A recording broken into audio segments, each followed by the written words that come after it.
my Greek fisherman's hat. What do you think? That's official. Well, we come to the last session together. At the end of today, we're going to do a meditation, which I will explain and talk about. Get comfortable.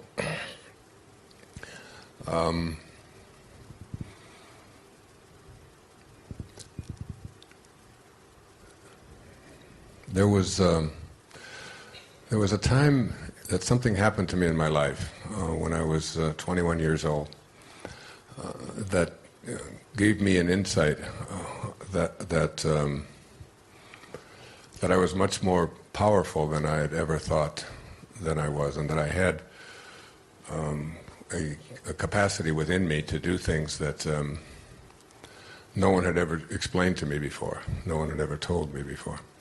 It happened on several occasions in my life.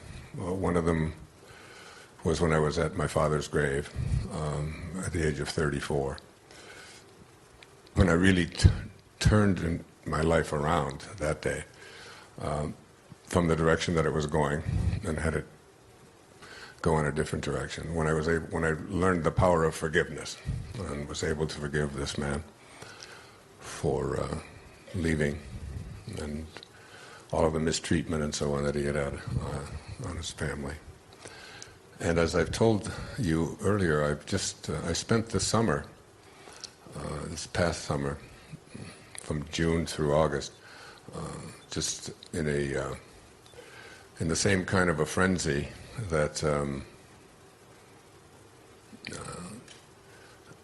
Rumi speaks about in his relationship to Shams. I was just looking at a book here today. I read this whole book today, since early this morning. It's Rumi, The Glance, Songs of Soul Meaning. I may read some of those later, but there's 90 poems in there, all about his relationship to Shams. And I've kind of had that same kind of a relationship to my source, to God, if you will, to Mariam, who you met in Turkey, in the two locations, which is I still haven't sort of recovered from. You didn't get to see our departure.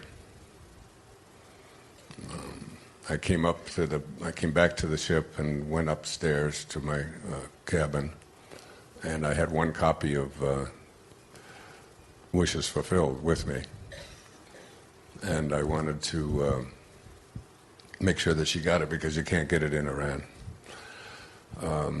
Those kinds of books can't be mailed there yet. They have to be, people have to bring them in. And thanks, Nancy. Oh, Dane did that. So seeing her there was a very, very emotional thing. But I went back down, got off the ship again. The ship was leaving in 30 minutes, so she was waiting. And I noticed that they don't wait. I don't know if have you noticed that? That's an amazing thing, because they take your passport and then they leave. And I always wonder, but somebody must get left now and then. That's 25,000 people on these cruises, 10 cruise boats and 2,500 on each one. Where do you go? You don't have a passport. It's an interesting concept that they've come up with, isn't it? Or if somebody got sick, say, on land and had a heart attack or had a stroke or had an accident, and these things must happen, and they take you off to a hospital and the ship leaves with your passport. Well, did you? Well, I don't know. Anyway, I just noticed that when they say they leave at 1900, that doesn't mean 1901. It's gone. And if you're not on it, I don't know how they would get your passport to you. But anyway, that's a logistical question that I don't want to have to deal with.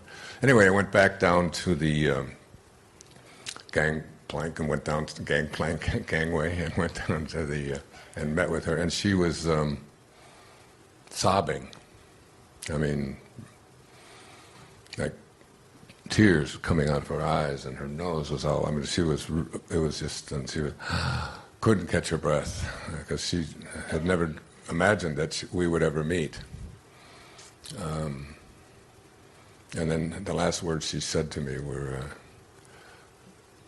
"Now I have to be alone again." And I was just profoundly moved by that. And when she was 2 years old, she contracted polio, and she didn't walk from 2 to 7 at all.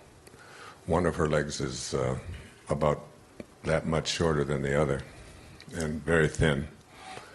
So, but she never talks about it. I just knew this because we had talked about it many years ago. And what happened when she was 7 is that she had a dream.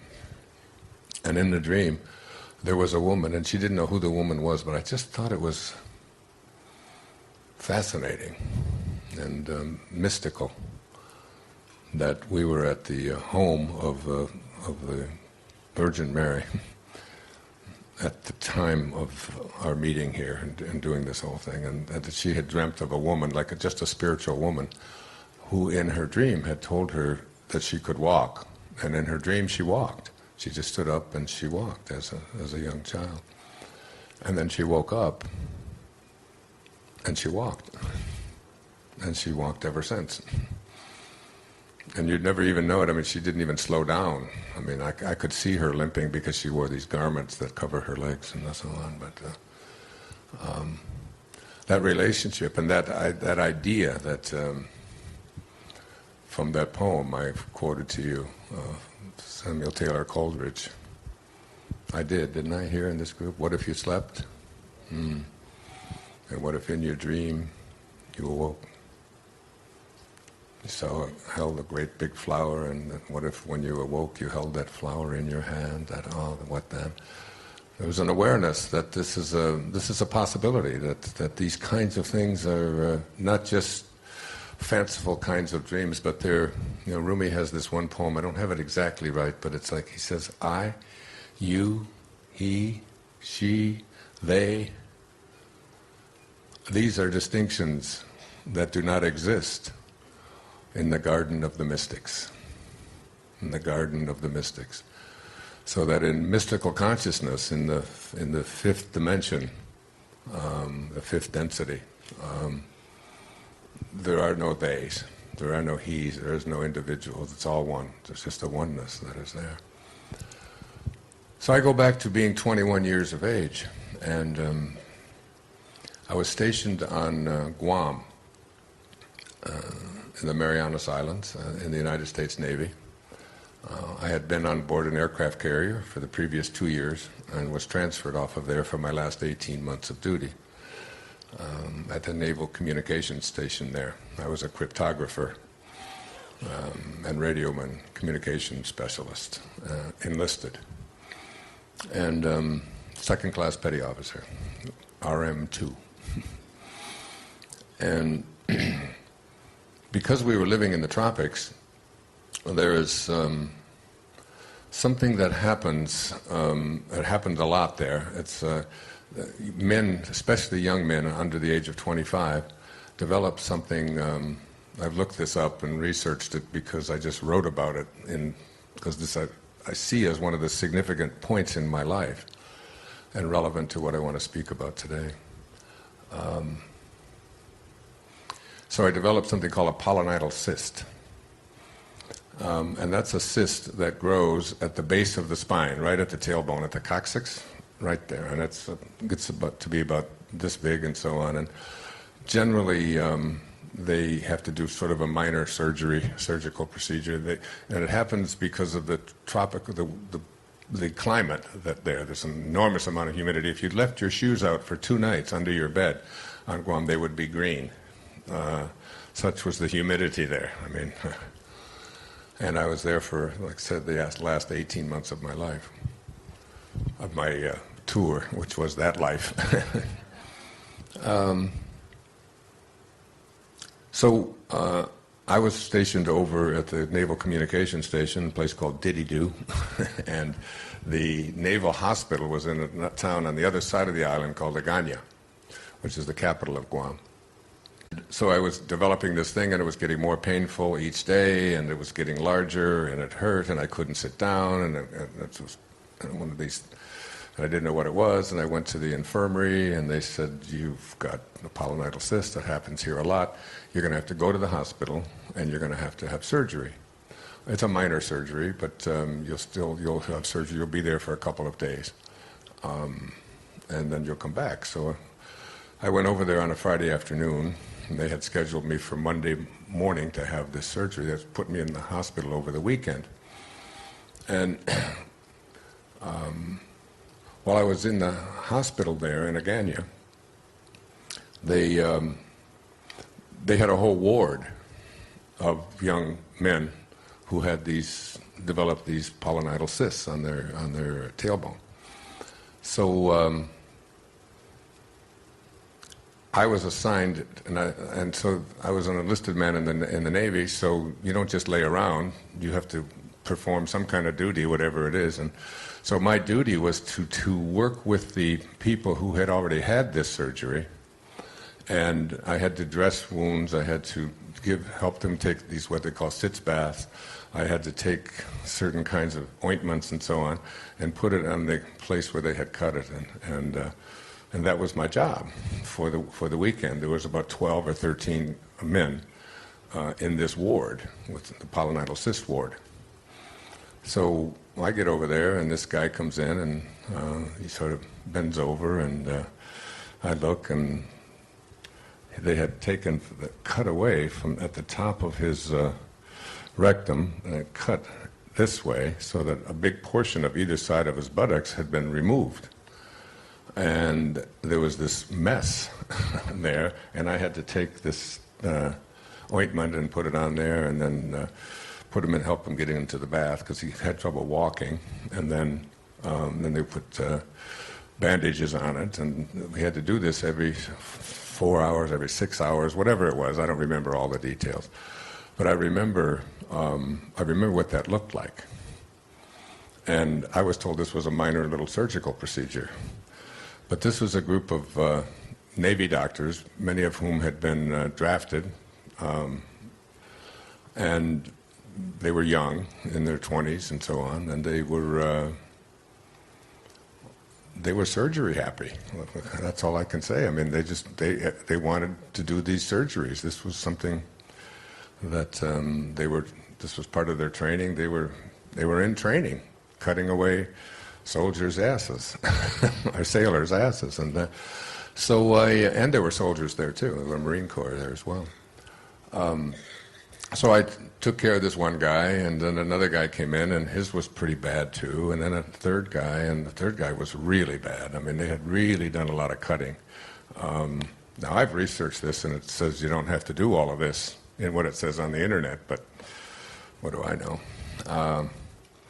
So that was Friday and Saturday and Sunday. That's just what I did. And Sunday, I was scheduled for Monday morning for them to do this surgery on me. Well, this was before I was 21. I was 20 years old. And no, I was 21. It was before. I want this to be accurate. I'm recording this. It was before I was 22 years old. And I went to bed that night, on Sunday night, and decided that I was not going to have this surgery.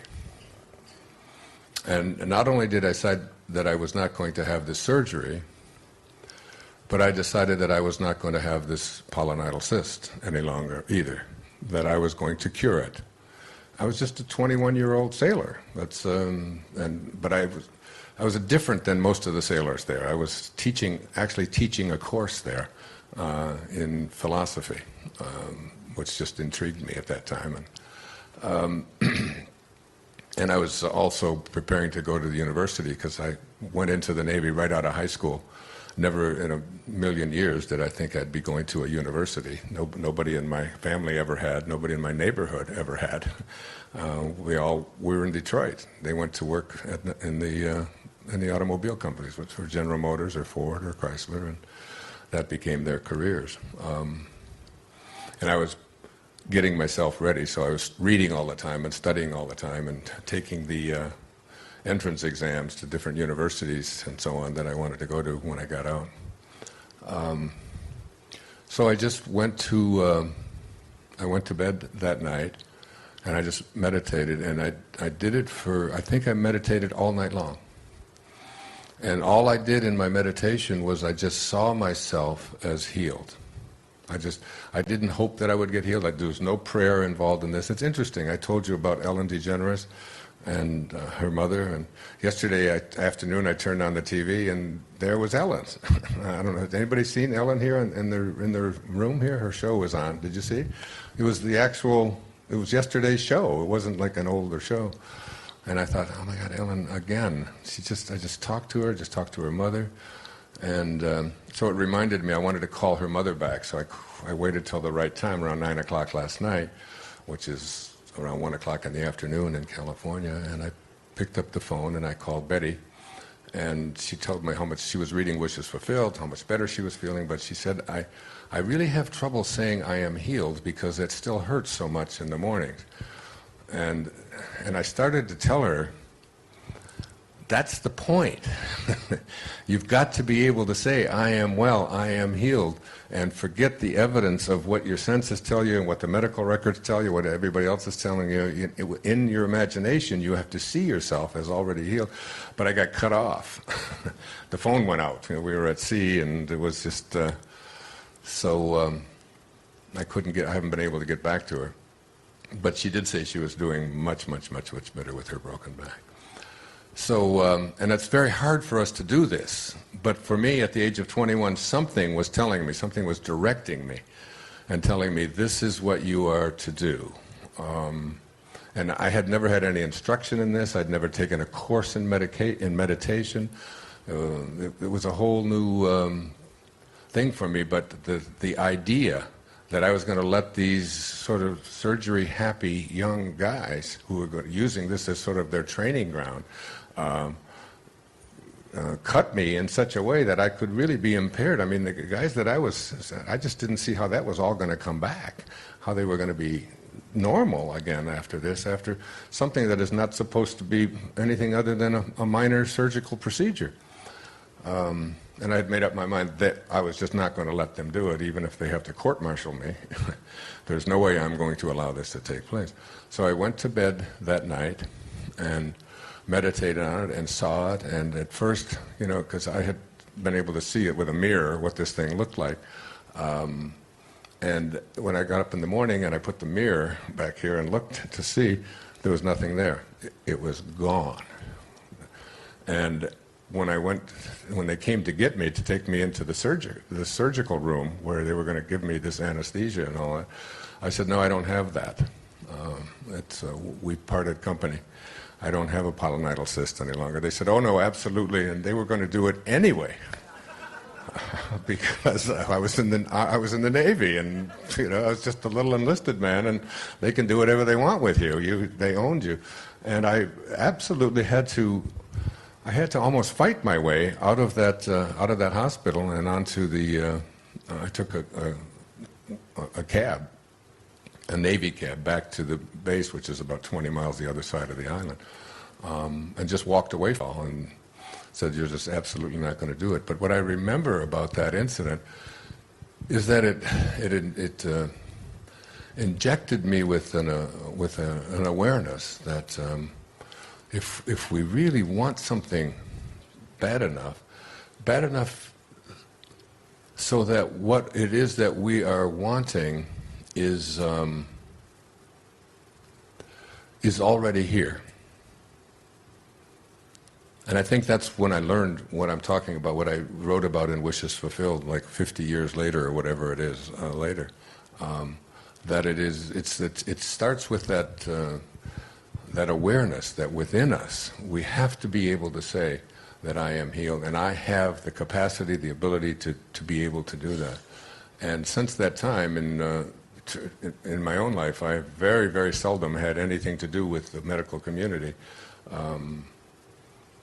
and my children will tell you that whenever there's anything, I always tell them to first, just think about healing this yourself before you go off and have them start doing all of their prodding and and looking, and then if you break your arm, or if you break your leg, or if you have something that happens to you, you just go in. Of course, modern medicine is a wonderful thing, but there's, as Deepak always used to say, there's a pharmacy inside each and every one of us that is capable of manufacturing and creating from our thoughts whatever drugs that our body needs.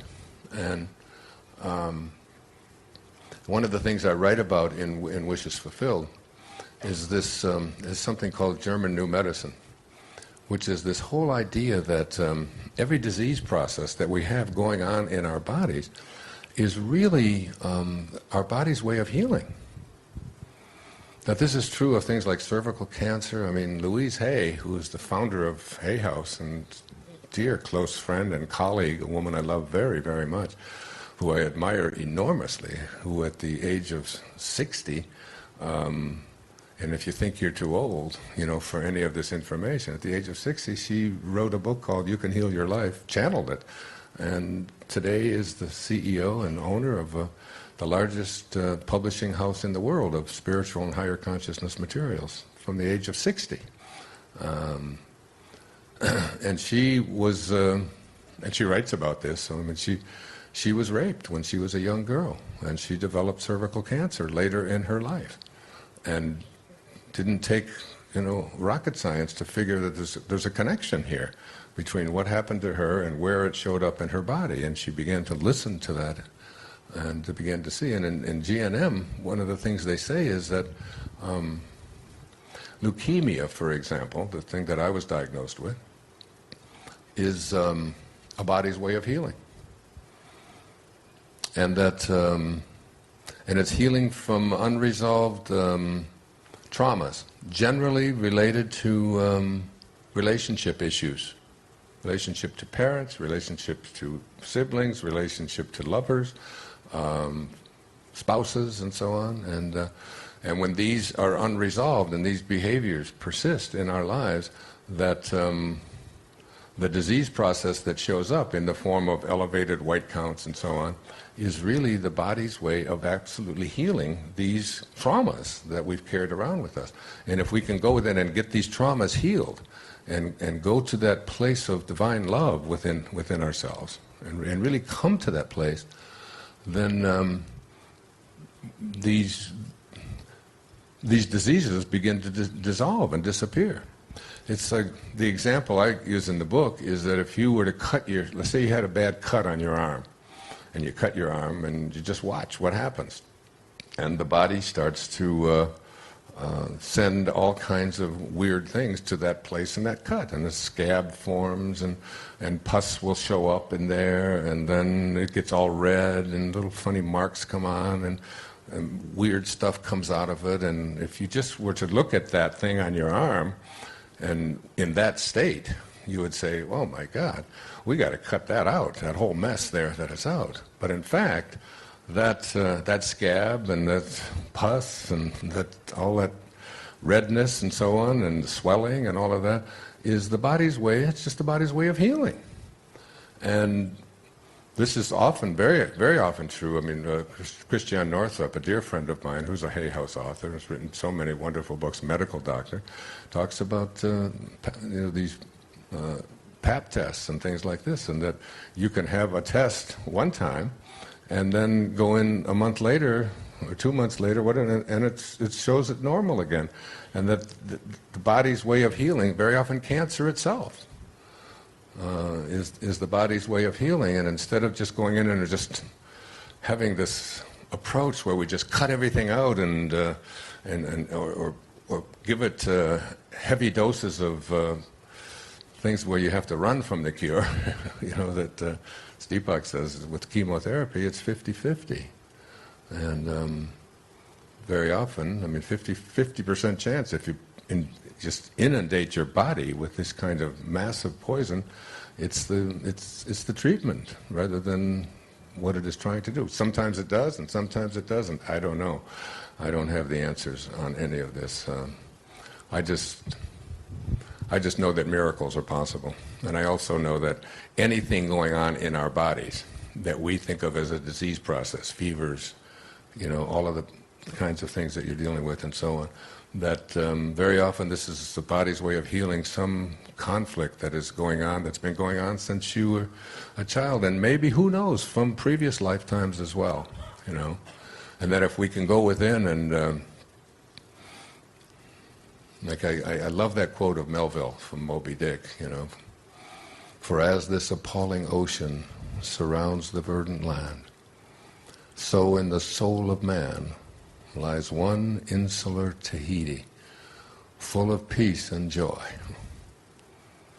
but encompassed by all of the horrors of the half-lived life. I've said it before, I'll say it over, and I've said it so many times. There is a place of peace and joy deep within us, a place of peace. And that when we're able to go to that place and remove all of these traumas and all of the struggles that we've carried with us for a lifetime, we can heal ourselves. I mean, it's certainly possible. You can heal your life. I have several friends who are medical doctors, and one friend who has a big practice, an internist, has admitted to me on several occasions. He said, about 75% of the time, when I am sitting across from a patient and they're telling me about their symptoms and what is wrong, he said, I have no idea what is wrong with them. It's just all a big guess game. And he admitted to me that he has Louise's book, You Can Heal Your Life, in his desk. He never tells them.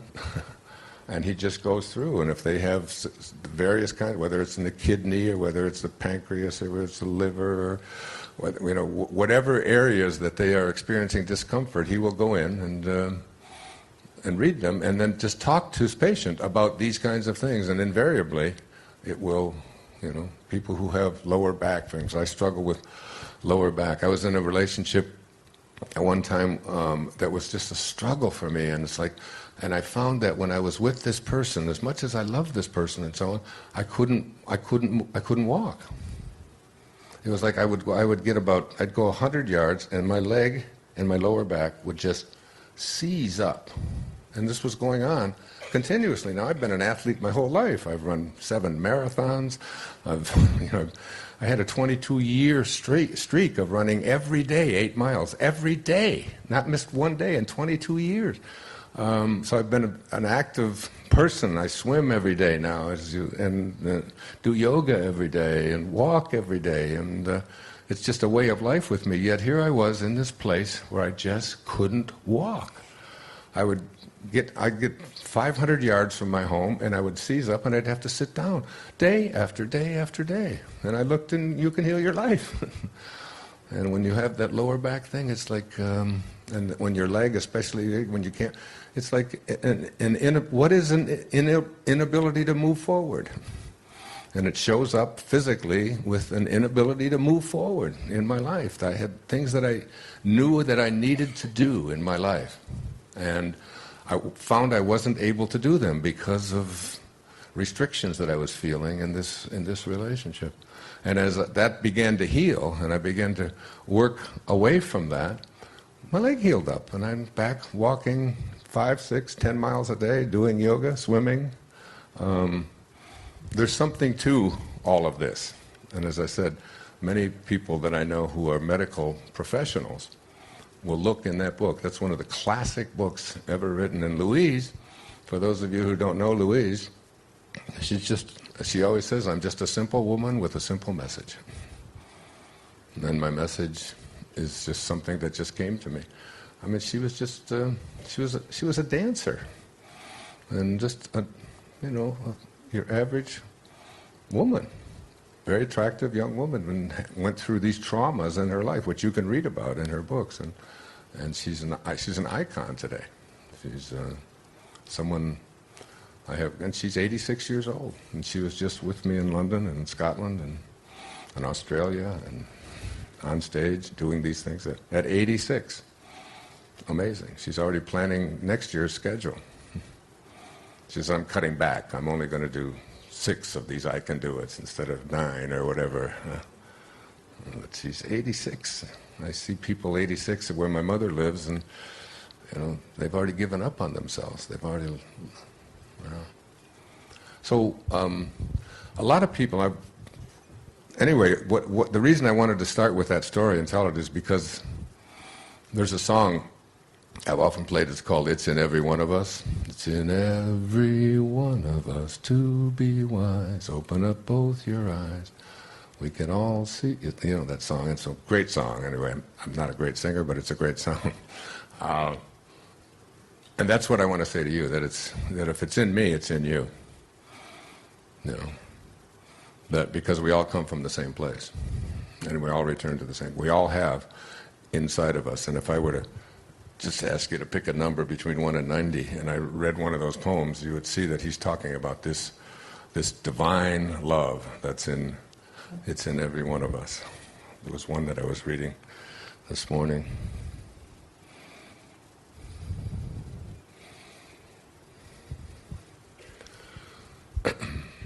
This is from Rumi. There are no words to explain, no tongue, how when the player touches the strings, it's me playing and being played. How existence turns around this music, how stories grow from the trunk, how cup and mouth swallow each other with the wine, how a garnet stone from nowhere is puzzled by these miners. How even if you look for us hair's breadth by hair's breadth, you'll not find anything. We're inside the hair. How last night a spear struck, how the lion drips red, how someone pulls at my robe of tattered patches. It's all I have. Where are your clothes? How Shams of Tabriz lives outside time, how what happens to me happens there. Happens everywhere. There's nobody like Rumi. One more. You don't mind? Did you enjoy the reading of the I don't know if you know how much I put into that, but I spent months preparing for that 1 hour. And then to have it show up, the talk was moved at the last minute to that place. And then to find out that it was Rumi's birthday. And then to have Mariam show up, unexpected, all at once. I still am shuddering in amazement at it. This one's called Hoofbeats. The sound of hoofbeats leaving a monastery where all is timed and measured. You are the rider, someone who does not care very much about things and results, illness or loss. You are the soul inside the soul that's always traveling. Mind gathers bait. The personality carries a grudge. You weave cloth like the moon leaving no trace on the road. There's a learning community where the names of God are talked about and memorized. And there's another residence where meanings live. You're on your way from here to there, and don't claim you're not carrying gifts. Your graceful manner gives color and fragrance. As creek water animates landscape it moves through. Hundreds of caravans still into the sky. You travel alone, by yourself. Those caravans, sun inside one dazzling moat, the emperor's serenity on night watch, as alert as his palace guard. You enchant this invisible place, so that we imagine you're going somewhere off to new country. The absolute unknowable appears as spring and disappears in fall. Signs come, not the essence signified. How long will you be a shepherd, single filing us in and out of this human barn? Will I ever see you secretly as you are in silence? I'm inviting my sweetheart, who's here with me on this trip, to come up and share a few words with you, my beautiful daughter. Because so many people have asked her, she said, "Dad, they just always ask me." I said, "Well, then maybe, would you mind hearing from Serena a little bit about what it's like to be around these ideas and grow up with them?" She's writing a book, it'll be out next year. It's called Don't Die With Your Music Still in You, and it's about what it felt like to be raised around these crazy ideas with a crazy father like this. So, Serena, honey, come on up and say a few words to these people.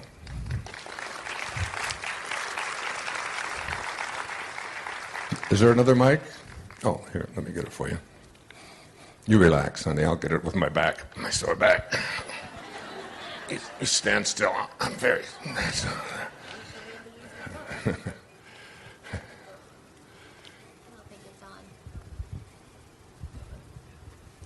Here.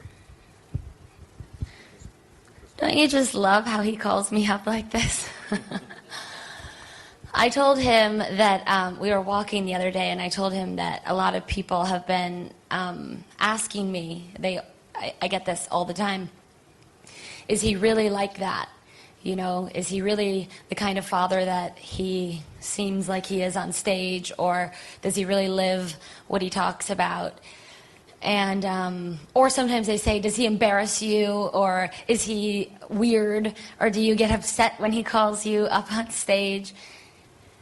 And the truth is that people come from all over the world to see him, to hear him, not because he puts on a good show, because he really is giving off the love and spirit that he talks about up here. And I don't know about you guys, but when Mariam was on the stage with him, I just kept crying and crying. There was a woman that was sitting next to me that was like giving me tissues because I was crying so hard. Because to see 27 years of love for somebody that's my dad, I mean, it's just a amazing thing to be a part of. And this is how he always is. I mean, Mariam might have been like an isolated incident that some of you guys got to see, but for me, I see this all the time. I can't tell you the number of times in Maui, I'll be like loading the dishwasher, and he's bringing 3 people in. And it's like, "Oh, Serena, I just met these people on the sidewalk, and they heard me speak in Seattle, and they wanted to get a children's book." I'm like, "Okay, hi guys." Like, this happens like at least once a day. Or we'll be walking somewhere on the sidewalk in Maui, and someone will come up to us and say, "I was just thinking about you. I wanted to see you, or I've been wanting to meet you. I moved to Maui, and I hoped I could meet you." And he brings them inside, and then we like have dinner with them. And I mean, it just shows me that when you really live in this space and you really live this message, it's not like, you know, little miracles happen from time to time. It's like coincidences or alignments or whatever you want to call them. They're just an everyday part of his life and my life as his daughter. And I mean, I had a couple years ago, my best friend in the world, Lauren, her mom had a brain tumor, and she was going to have surgery on her brain. And my dad called her the night before the surgery and said, "This is what you're going to tell the doctors, and this is the energy you're going to go in there with, and this is what you're going to think." And she did. She told the doctors not one negative word is allowed to be spoken in the operating room where I'm being operated on. And the doctor said afterwards that he didn't know what happened in that room, but he was so overcome with peace that it was one of the best surgeries he's ever had. And after that, Lorraine, when she was getting chemo, she would play the song "Burn Baby Burn" in her headphones while she was getting chemo, and other patients complained that it wasn't a laughing matter and it wasn't something to be making a joke over. And my dad said, "You're completely wrong. And if you can't laugh through the storms of our lives, then, well, I don't know. You just got to be able to laugh, I guess." So, yeah, that was pretty much all I wanted to say, that that yes, he is really the living, breathing example of what he talks about on here. And in my mind, I don't think of him as a guru. I don't think of him as like... Excuse me? I don't. I don't think of him as like this, person that has these miracles happen for him because he's better or different than you or I. I think he just stays connected to his message. And that's why these things happen for him all the time. And for me, when I go on a trip like this, it's like hitting the reset button in my own life, because this is my second one this year, and I go home and I know that my connection to my source gets like a little bit more rusty. I find myself being more judgmental or critical of people around me, or I find myself looking for answers outside of myself, even though I was raised to know that all of the solutions to every problem is within me. But I lose sight of it a little bit. And then I come on a trip like this and I hear him speak 6 times in 12 days. And it's like I hit the reset button and I just feel like, oh, that's right, I am God. It is God that looks out from behind my eyes, and I can do anything with this knowing, so. You had...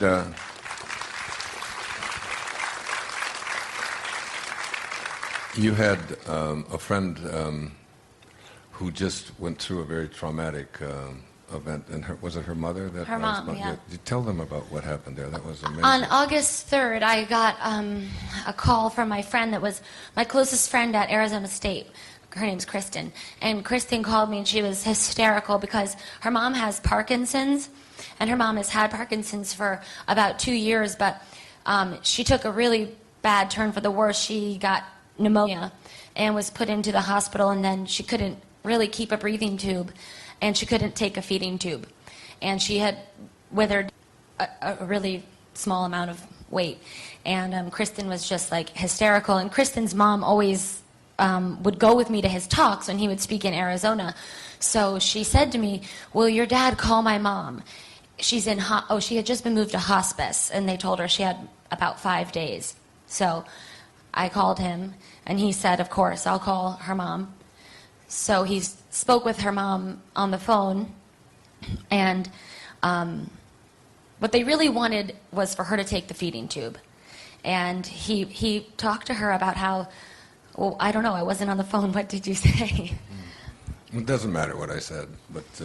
I know afterwards, because I talked to Kristen. I know exactly what I said, but I don't think that's... But I talked to Kristen afterwards, and basically her mom agreed to take the feeding tube after he had talked to her. And he also told her to get Dying to Be Me, Anita's book. So Kristen did, and she read it to her out loud in 2 days. And she was moved out of hospice 4 days later, and she's home. And she goes in for physical therapy appointments a few times a week, but she's gained her weight back, and basically she needed to survive until September, because September was the month that she was able to get this stem cell treatment, and she got it.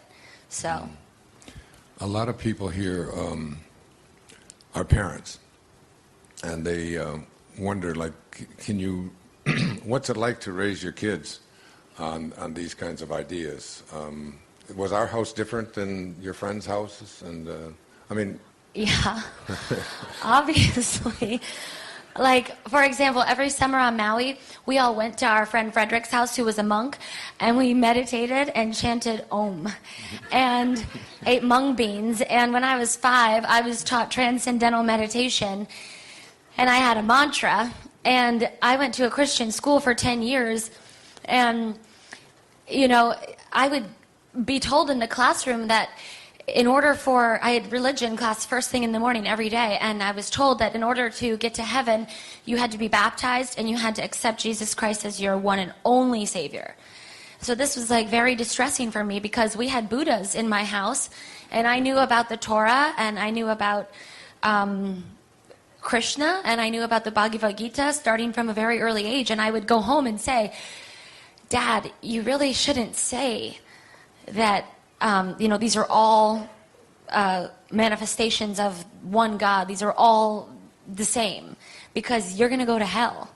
And he would, say to me, ask your teachers about that. Ask your teachers, raise your hand and ask these questions, because I was being told one thing at home and another thing in the classroom, but the truth is that what I was hearing at home felt good, and it felt right. And when he told me that, I remember actually I cried one time in my religion class because I said to my teacher, but what about those kids that never got to meet a Christian, and those kids were never taught about Jesus? Is it their fault? Are they going to have to go to hell? And she would say, I don't really know about that, but I just know Jesus is the only way to heaven. And I would just be so worried about this. And my dad would say, just don't pay attention to any of that. You are God, and so are they. And don't believe in any of this heaven or hell. Heaven is just a state of mind. It's not a place that you're going. It's just a state that you live in. So, yeah, our house was really different. And no, he doesn't embarrass me, actually. Even when he calls me up on stage unannounced, it doesn't really embarrass me. There are certain things he says that I don't like hearing him say, like things about sex, but I don't get embarrassed by him because he's always been this way. And he's always danced to the beat of his own drum more than anybody that you can imagine. I mean, if they said that you had to wear a black tie to a wedding, he showed up like this, and nobody cared. So he's always been different, and it's the only dad I've ever known, so it doesn't embarrass me. Those of you is anybody would like to ask Serena anything as parents or? Yeah.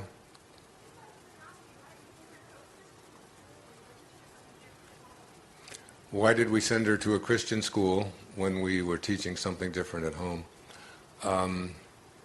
They were in public school, and one of my daughters had bruises in the vaginal area, and we had found out that they were bringing kids into the school, and they were, she was only, I think Summer was like 6 or 5. 6 years old or something, and this was a fairly regular thing that was going on in there. There was some abuse taking place in the school, and that was it. I just pulled them out of the school that day, and that was the only school within driving distance. We had 5 kids in 8 years.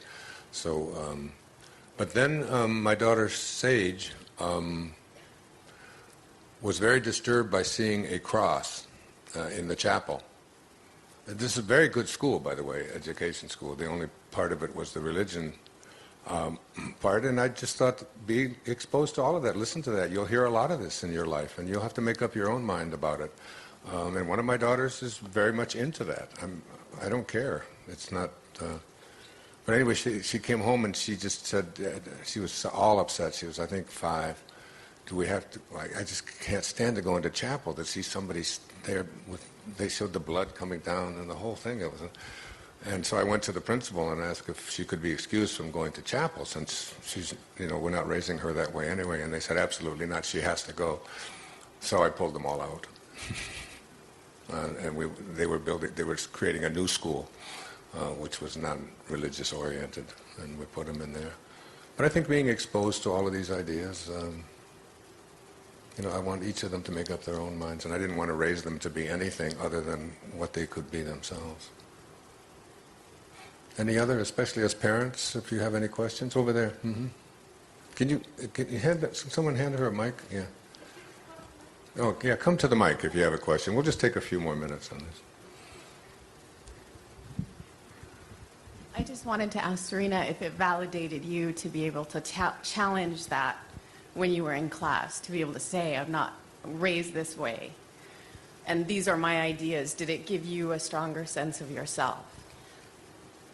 Definitely, and it also made me feel more aligned with being comfortable to trust what felt right for me. So even when my teacher would say something and I didn't agree with it, I knew that at home, my parents felt like it was okay for me to disagree. And so I felt really safe in myself in knowing that I could trust what feels right rather than what I'm being told is right, and that my parents, my family, would support that. And that's like the number one thing, that's the number one benefit of growing up with spiritual parents, is that you grow up knowing that you're safe, that whoever you are and whatever you believe in and whoever you want to love and anything you want to think and any way you want to dress and anywhere you want to live, you're allowed to do that because who you are is a perfect creation of God, a piece of God, and nobody can tell you to do anything other than that without your permission. So it just made me feel like whoever I was great. Even though I felt questions at times like, am I really God? This is very dangerous for me to think this way because, like, okay, I'm God, but I'm sorry, God, for saying that, but I am God, but I'm sorry. You know, I would do that a lot, especially as a kid, but I always sort of knew I could go with what felt the best. And feeling like I was a little piece of God and not God's, like, enemy made me feel the best. Wait, and I apologize for the second question, No but problem. was it that you had an opportunity to go home to your parents and talk to them about that offered that security? I think so because I could tell them about anything, and they just told me to trust what I was feeling inside. And so because I had a mom and a dad that told me that what I was feeling, what my intuition was telling me was right, it made me feel like it was okay then to disagree with the classroom or the teacher or the priest. You know, it just felt like they told me to just trust myself, and so I did. And I think that definitely helped because I had friends that their parents didn't tell them that. They told them just listen to the teacher and try to fit in and don't ask such complicated questions. And if the teacher doesn't know, then stop raising your hand. And I was just thinking like, oh my God, my dad says the exact opposite. My dad's crazy. But it was the right thing. Thank you. Okay. Any others? Any other thoughts?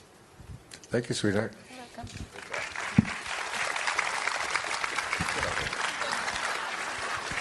I'll take that one.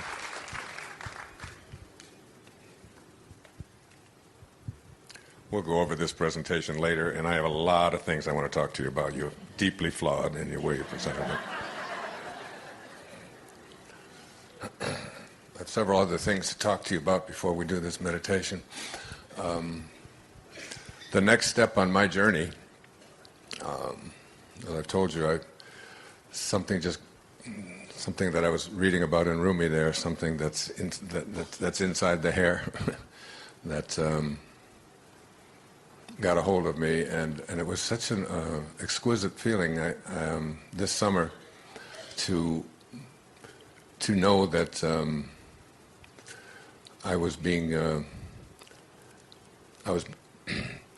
I met with Catherine this morning. We did a session this morning, and one of the things I said to her was that you get to a sense where you know that there's something moving these pieces around. You know, I mean, the last 4 or 5 days I've been waking up 4 o'clock, 4:30, and these ideas have been hitting me about, and I wake up and I jump out of bed and I'm writing these things down, and I've been contemplating how to do the next step in my life after I can see clearly now, which hasn't even been edited yet, and I'm on to the next thing. I've got 2 books that I'm trying to combine into one, and wondering how to project all of that, and it's just there. It's just there, and I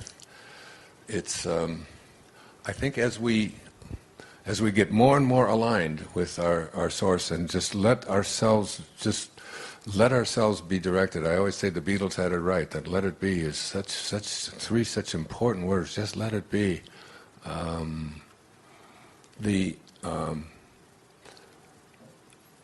There's just this awareness that that it's speeding up. Maybe it's because, of my age at 72, or the age of my body, I should say. And that's, you only get so much time in this body to do what it is that you got to do. And so if you're aligned and you're staying there and you're in this place, you'll get the cues. It'll be there for you. It's like I said, I stress so often in all of these talks here, it's that following your excitement. It's understanding the word enthusiasm. It's understanding passion. It's living from a place of passion. Every one of those 90 poems in there are about passion. but it's not a sexual passion. It's a passion for, it's not a love, a physical love passion.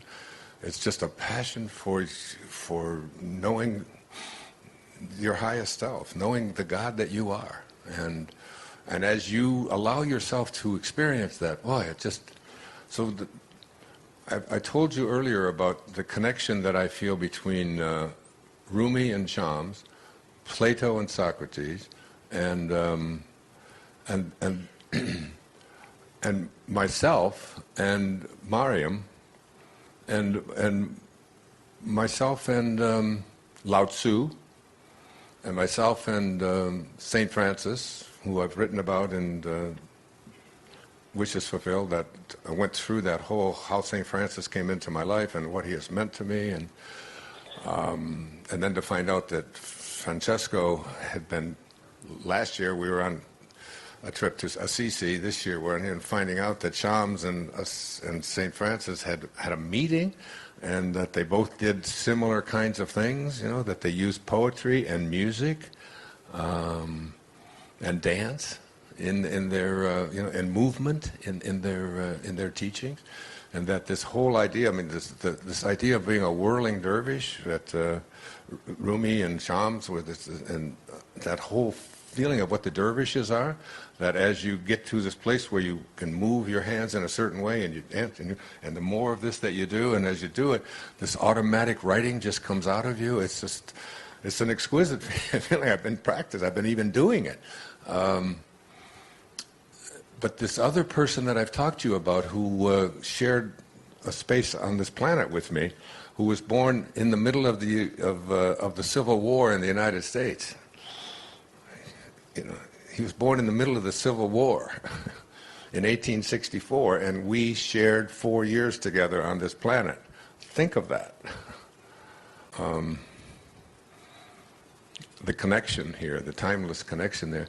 And his name is Peter Dunov. Peter Dunov, the great Bulgarian, who was responsible for making sure that not one Jew in Bulgaria was sent to a concentration camp because of him.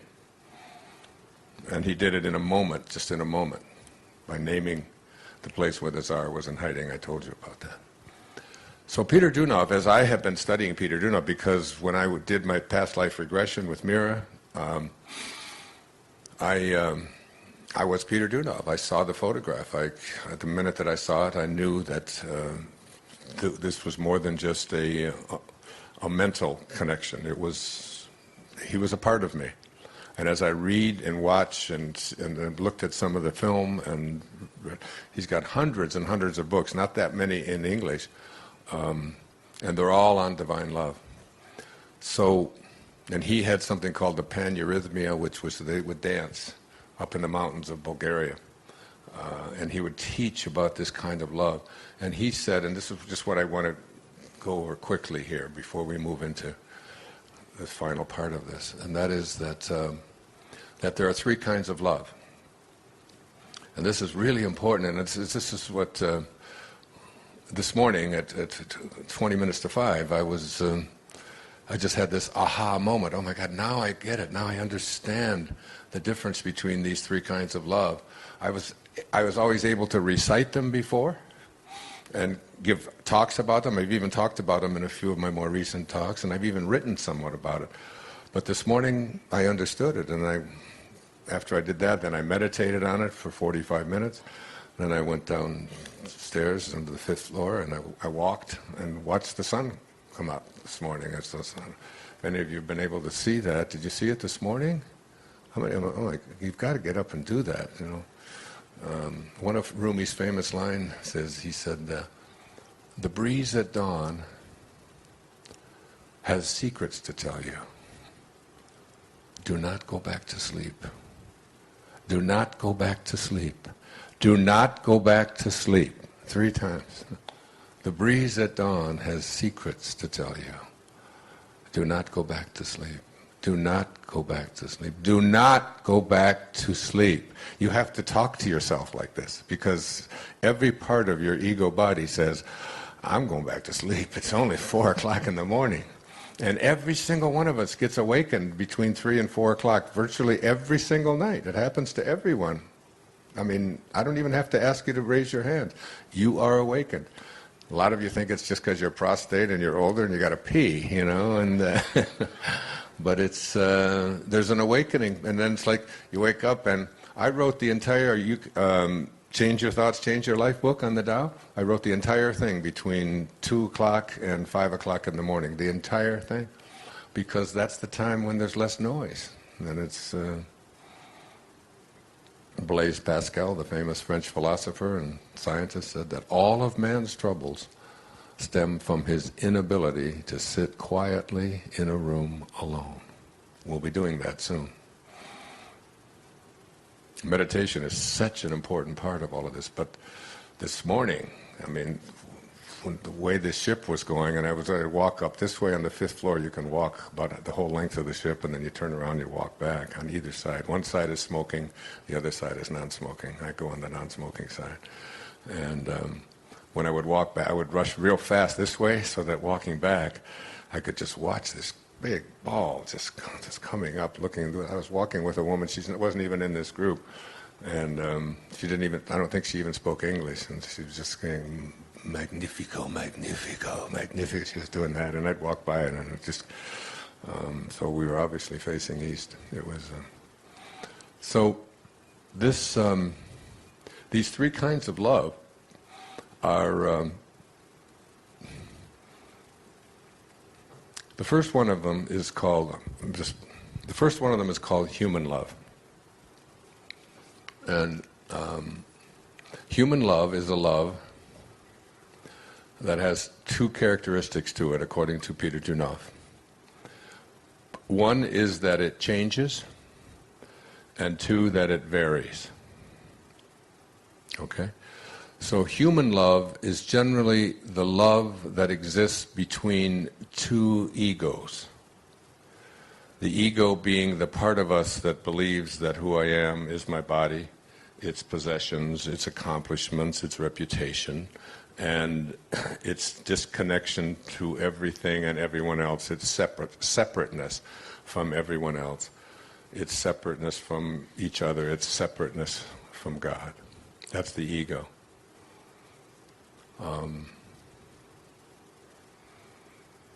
And so this is a love that you have that that changes, so that you can love someone and then you can not love them. You can love someone and then it can turn to hate and vitriol and revenge and anger and end up in horrible situations, and the ultimate of which, of course, is murder. But up and down the line, this concept of love that changes is a very it's very identifiable with the human being, with the human's kind of love, and because it changes, it is never anything that you can rely upon. So when someone says, I love you, you want some proof. And then you're wondering, what is it about me that you are loving, and what is it about you that I am loving? Is it because of what I do, what I have, what other people think of me, which is the ego's work all the time, isn't it? So that if you love someone, if someone says, I love you, yes, but, you know, do you love me because of what I can do for you? And then if I can't do it for you, are you not going to love me? And that's a very, very normal kind of what we call human love. If you stop being nice to me, if you don't send me flowers anymore. If you don't send me flowers, or you don't do those things that you once did when it was a lustful kind of love, then the love isn't there anymore. And the way that we know that we love someone in this human form of love is on the basis of what they do for me. So the more that you do for me, the more prove to me that you love me.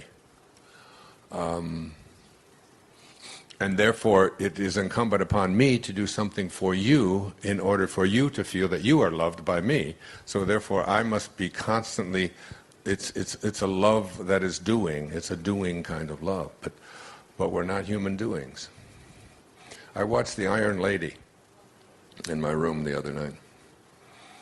And I watched another movie that I really encourage every one of you to watch before you leave. It's on the free movies on demand. I suppose it probably won't be now that I say it. Everybody's going to try. But it's called Extreme... What is it? Extremely Loud and Incredibly Close. Wow. One of the better films I've seen in a long, long, long, long time.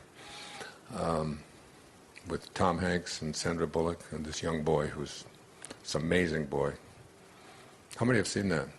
A lot of you have. It's on in your room. It's an amazing film to watch. Anyway, in watching The Iron Lady, Margaret Thatcher is saying, and Meryl Streep just became Margaret Thatcher. I mean, when the film opened, I was on the phone with my daughter. I said, "Oh, they don't open the film. They're opening it with some original footage of Margaret Thatcher, and then they're going to go to the actual film." But it was Meryl Streep as Margaret Thatcher. She transforms herself into her. But anyway, and I wasn't the biggest fan of Margaret Thatcher politically. I mean, I was just, when she gave the order to sink that battleship and 1,000 people were sent to their death on it, I was devastated. But she said, everybody used to always do something. We used to do things in our generation. We always did things. Now everybody just wants to be somebody. Everybody just wants to be something. And she was saying that as a sort of as a criticism, and I got to thinking about that line. And I think being someone is maybe more important than doing something. We're human beings. We're not human doings. Being someone meaning being aligned, being connected, being spiritual, being divine. But anyway, we could go on and on with that. Where was I?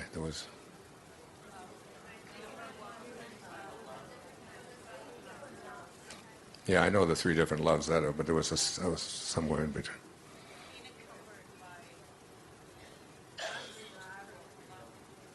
I love being able to ask now. At 72, you say, well, it's just some of those moments. But that I all knew, but I was going somewhere else. But anyway. The movie, yeah. So this idea of a love that is changing continuously, and so we need explanations, explications, definitions, proof. We need proof that you love me. You've got to prove that you love me. I mean, Serena will tell you. Where did Serena leave? Oh, that one of the things that I have 8 children, and 5 and 8 years, so real close in age, 8 children. And if I would come home and I would give, here, maybe you can tell them, Serena, I would give them, hand me that mic. I mean, this was a big lesson in our family. Get up here.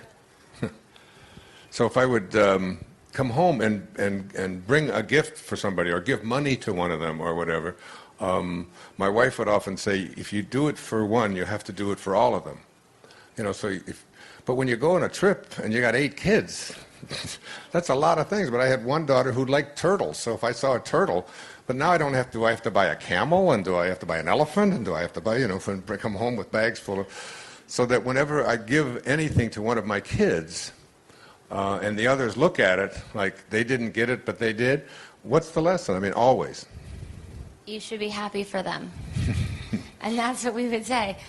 I'm really, really happy that Sage got a gift this time. I've just been letting you know that I'm available for gifts too. That's what we would say. Right. Or if Sage is younger than me, so, I would say, Sage got a new car.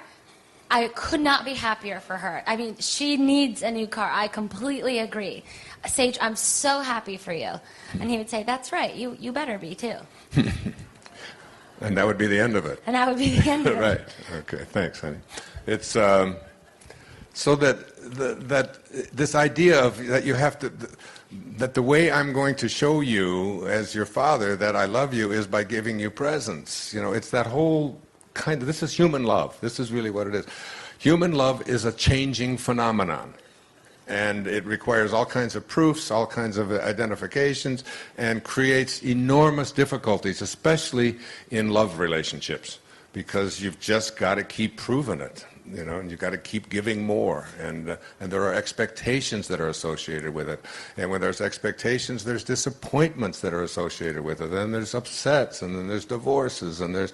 Okay, so human love has two qualities. It is, one, it changes, and two, it varies. And a human love that varies is a love that is more intense sometimes than others. So, I love you, but not as much as I did yesterday. Or it's it just, sometimes it's hot, sometimes it's cold, sometimes it's, you know. So this is what we mean by human love. And I could go on and on with that. I wrote a whole bunch about that this morning, this whole idea of ego-human love. It's the lowest kind of love, according to Dunant. Second kind of love is a love that is called spiritual love. Spiritual love is a love that never changes, but it varies. That is, there are times in my life, and this is, I think, where I am in my life, in a place of spiritual love, working towards the next one, the higher one, but almost always in this, at least in this place of spiritual love.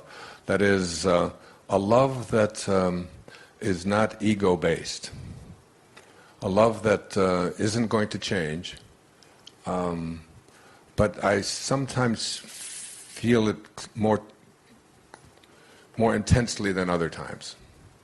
I feel it when I'm meditating in the morning. I feel that my strongest love for everyone and everything.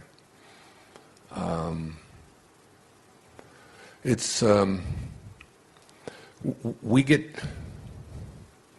get into this, we slip back into this human love, and I still do that, but the thing of it is I slip back and I catch myself almost instantly. I'll give you an example. We were in, where did we ride the donkeys? Santorini, okay. Ah, yes, Santorini. And I think it was Santorini. I mean, we've been in so many places in the last week in different countries, but I think it was in Santorini. And I went into the bathroom, and there was no, it wasn't Santorini. It was another city. It doesn't matter. And there was, so we went in, and they have these urinals in there, and you go in, and the women are all standing in line, and the men just go in, and they come out, and it's like one of the advantages. And there's a man in there, and he's just placed himself there. He doesn't have a uniform, he doesn't have anything. He's just, I guess, decided that this is going to be his work. This is how he's going to support his family, I guess. I don't know what he's doing in there, but he's taking the towels off of the thing in the wall and handing them to the people as they wash their hands. And my human love sign says instantaneously, the ego part of me in there, I'm not tipping this guy for giving me something that I can perfectly do myself. I don't want to have to tip somebody for giving me a napkin to dry my hands, right? I mean, that's my instantaneous thought. It's just what I was raised on. It's that whole, I'm more important than, and this is, and what is he doing in here anyway? And he's just there making me feel guilty, and I got to see if I got money, and I don't know what kind of money they have here, and how much to give him, and do I give him a penny, or do I give him €100? What do I do with this guy, you know? And it's like, and I don't even want him to give me the napkin, because then I feel I'm obliged to do something now, and you know, that whole thing. But this all happens in 5 seconds.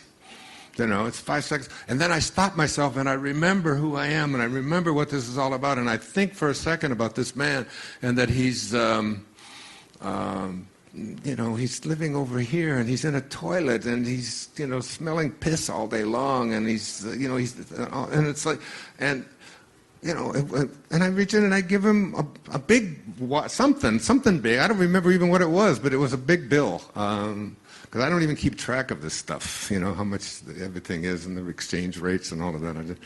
They're just green and blue and red, and I just pass them out.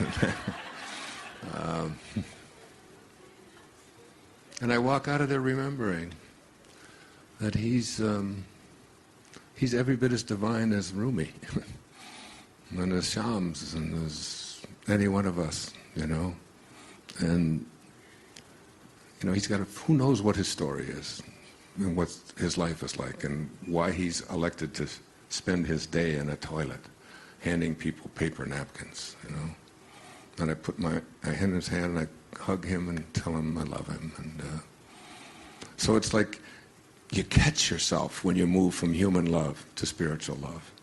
It's not like it still doesn't show up. Another example of this happened when I was on Maui not too long ago. And most of the time when I meet people and I'm on Maui, if I'm near my home, I give them a copy of my film, The Shift, because I want 10 million people to watch it, because I believe we can shift the consciousness of the world if we get a certain number of people, critical mass, hundredth monkey, all of that realignment stuff and so on.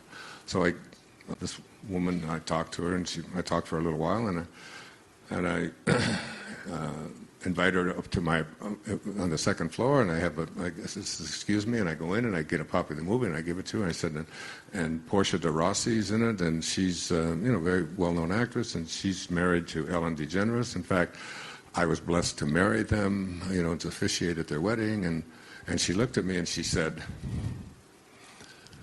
"And you're all right with that?"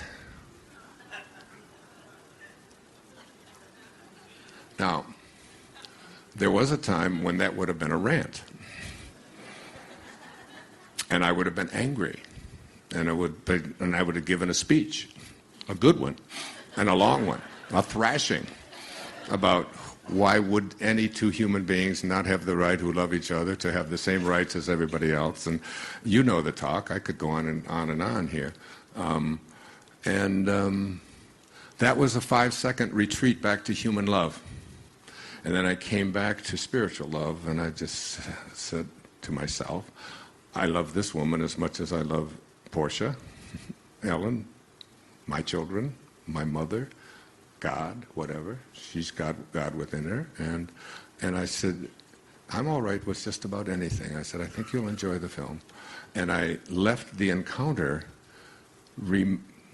thinking to myself how far I have come, in that I can now love someone who doesn't see the world the way I see it. I can love her. And every time I see her, I wave to her, and I say, hi, I don't think she's seen the film. She probably won't watch it, but that's okay. I want her to see an example of someone who loves you regardless. It's a love that doesn't change, but it varies. It varies. It goes...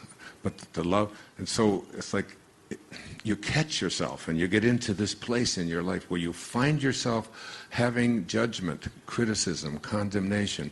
Remember, the whole focus of the talk the other day was that in order for you to access divine guidance, the guidance of the angels, the miraculous guidance that is available to you, that will provide you and help you with manifesting anything you want in your life, the only way to do that is to be like they are. They have to recognize themselves in you, and that has to be a kind of spiritual love at least. And when they see that in you, and it's consistent,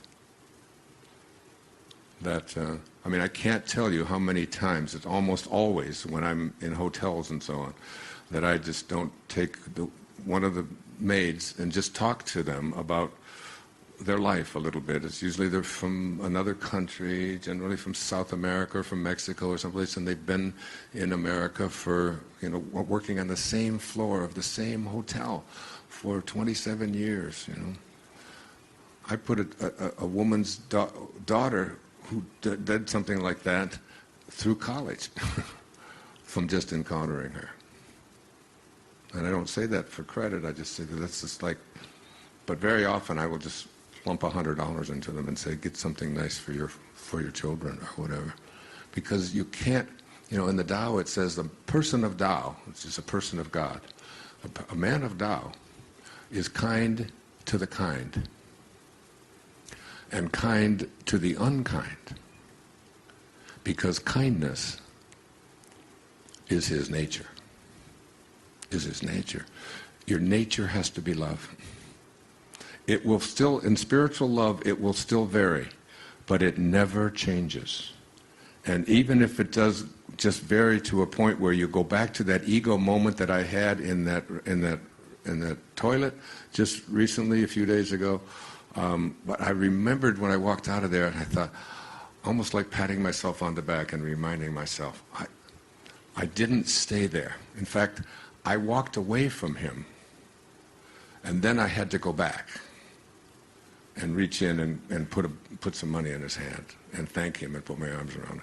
I walked away and then came back. And it was in the process until you get to a point where you don't ever even think about walking away. That's who Jesus was.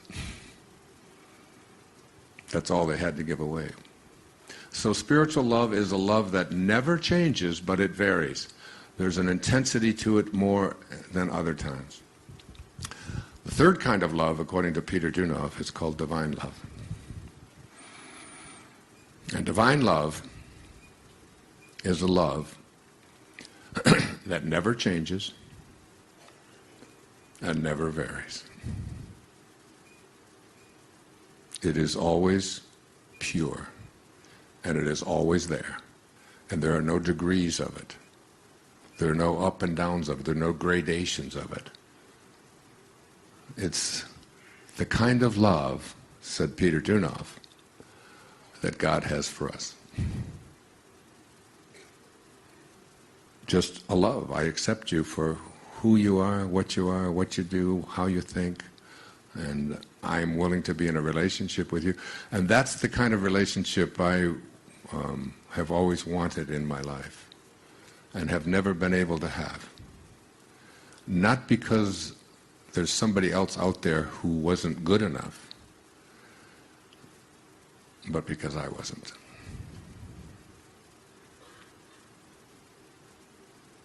I just didn't know how to be that. I'm learning.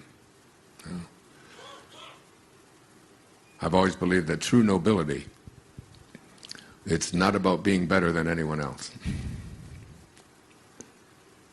It's about being better than you used to be.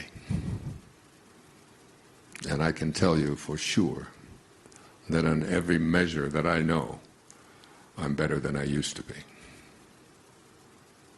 But I still vary. It still comes and goes. I catch myself quicker these days and correct myself and remind myself when I've been judgmental and how easy it is to be judgmental and to join in the gossip and to put somebody else down or find fault with somebody else. But the kind of love relationship that I desire is a love that never changes and it never varies. The kind of love that you have every time you see a rose. You don't want it to be anything other than what it is. Many years ago, in the 1980s, a car pulled up in front of my home in Florida. And a woman got out of the car. Her name was Penny. And she was driving, and she walked around, and she opened the door, and she picked this man up, this older man, and carried him into my home, my wife and I's home. Serena wasn't even born yet. I think it was 1983.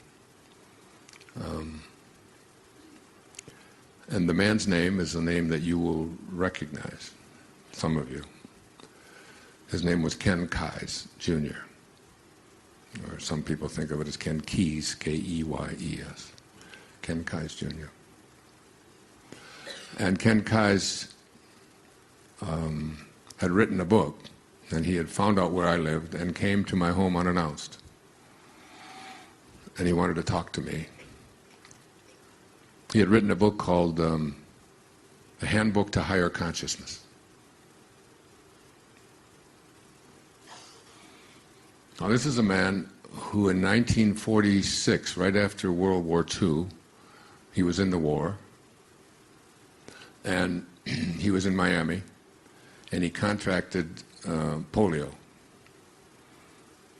And he was rendered paralyzed from his waist down, and part of his arms as well. With this disease that was, I don't know how many of you are old enough to remember the polio season. But this was before Jonas Salk and the polio vaccine, where almost every classroom in America had one or two students in it that had polio, had this disease that Mariam had in Tehran. So here was a man who had written a book called The Handbook to Higher Consciousness, who had been in a body that was paralyzed for 40 years. Okay, and never mentioned it. I had read it. I didn't even know that he was a quadriplegic. He might not have been a quadriplegic technically. I think he had some movement of his arms, but I can't even remember at this point. But he had a beautiful young wife. Her name was Penny, and she was just. And I had one of those moments that I wrote about in I Can See Clearly Now. Because it was, again, just one of those life-turning moments. And we talked, well, he had written a book called The 100th Monkey, and many other books as well. And we talked well into the night and well into the morning. And I was writing at that time about real magic and sacred self, and this, I was just sort of getting my feet wet in this whole area of higher consciousness and spirituality. And Ken was someone, because The Handbook to Higher Consciousness is a wonderful book. And I became very, very close friends with both of them. And we came up with that night what we called the 4 keys, K-E-Y-S, which is his name, to higher consciousness. And I want to share them with just what I think that they are, and what we agreed on, and that I ended up doing some CDs for Hay House on this whole theme. And the keys to higher awareness are basically, number 1 is banish all doubt about who you are. And any information that comes at you, you want to be able to use this thing that we call a knowing. A knowing. A knowing means that you have no doubts. Shakespeare said, our doubts are our traitors. It's an internal knowing that who I am is divine and capable of manifesting and attracting anything I want for myself in my life. It's a knowing. And whatever it is that comes at me, and this really ties in with Wishes Fulfilled and the 5 principles of placing into your imagination a knowing. Everything that now exists was once imagined. Therefore, anything that is ever going to exist must first be imagined. You cannot create anything for yourself unless you first expect it of yourself. If you don't expect it of yourself, you cannot create it. Because everything that shows up in the physical world is manifested from the world of spirit. In the 40th verse of the Tao, it says, all being originates in non-being. So into non-being, you must place a knowing. And that's what I tried to tell Betty DeGeneres last night before the phone said no, is don't say, I am healing. I am healed. I am well. I am well. And then you will begin to act upon, I am well. It's like I say about becoming an expert. You become an expert by declaring yourself to be an expert and saying, I am and in this area that I feel excitement about. I am an expert in it. By declaring yourself to be an expert in it, you don't have to tell anybody else about your expertise. You don't have to show off about it. You declare yourself to be an expert in it, and then you will act upon that declaration, which is an I am within you, which is God. I am. I am expert. And as you place that into your imagination and live from that place, which is the second of the Wishes Fulfilled Foundations, it's a chapter in the book, you will then begin to act upon what is already there. He calls those things which do not exist as though they did. You must call what does not exist yet in the physical world as if it did already. Okay? So it's banishing doubt. The second Ken and I talked about well into the night, that night, is that you have to cultivate the witness.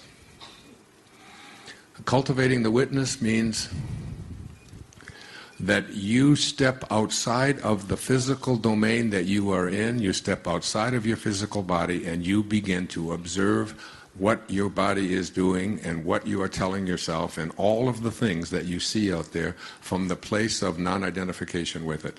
You are the observer. You are the noticer.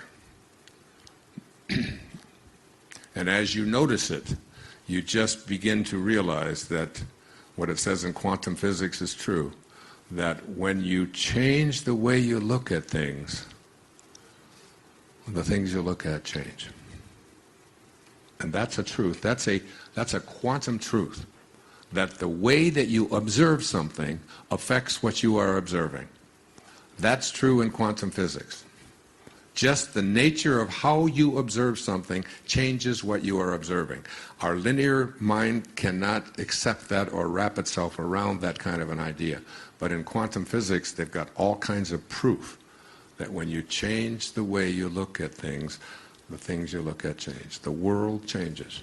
If you believe you live in a supportive universe that is there to support and be with and be a foundation for what it is that you want to create, that is what you will attract into your life. That's how the universal consciousness works. The third of these higher consciousness principles, the keys to higher awareness.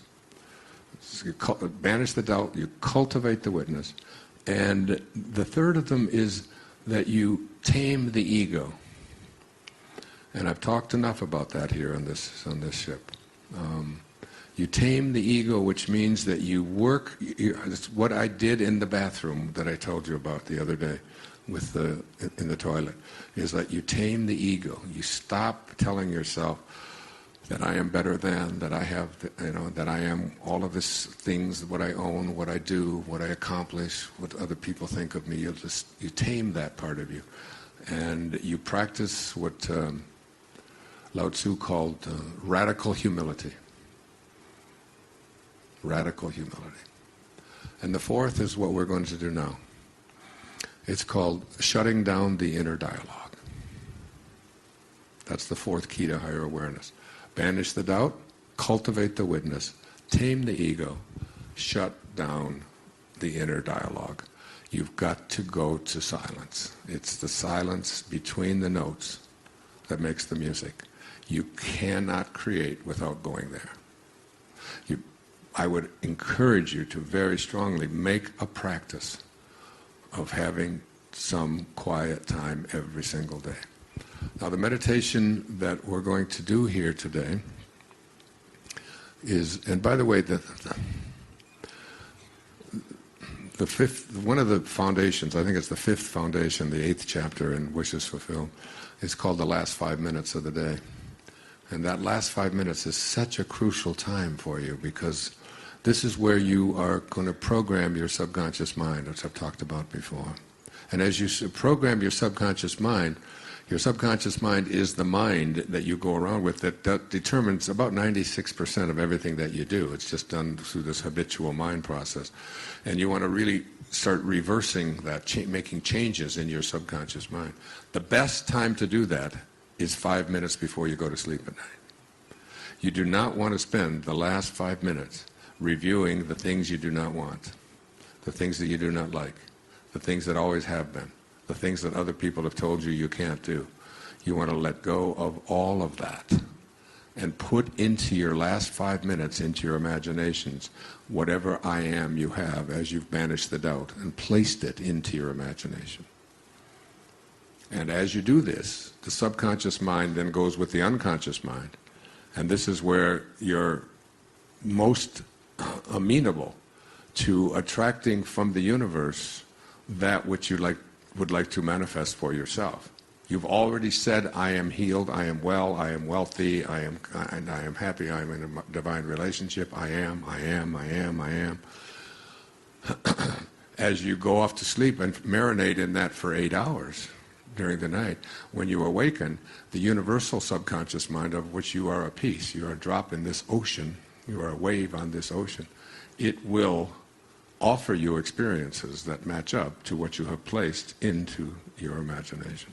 And you will begin to see the right people, the right events, the right circumstances begin to coalesce, to bring into your consciousness. It's what's been happening to me on this trip every morning at 5 o'clock in the morning. I just can't wait. When I wake up, I don't ever even think about going back to sleep.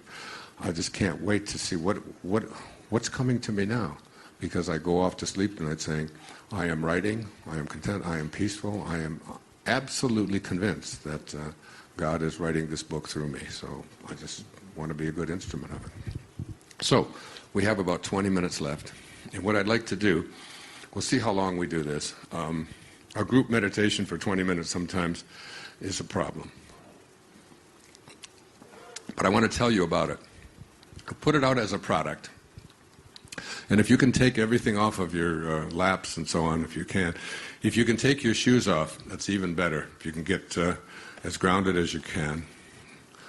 Muktananda said that if you wear sandals or shoes wherever you go, the whole world feels like leather.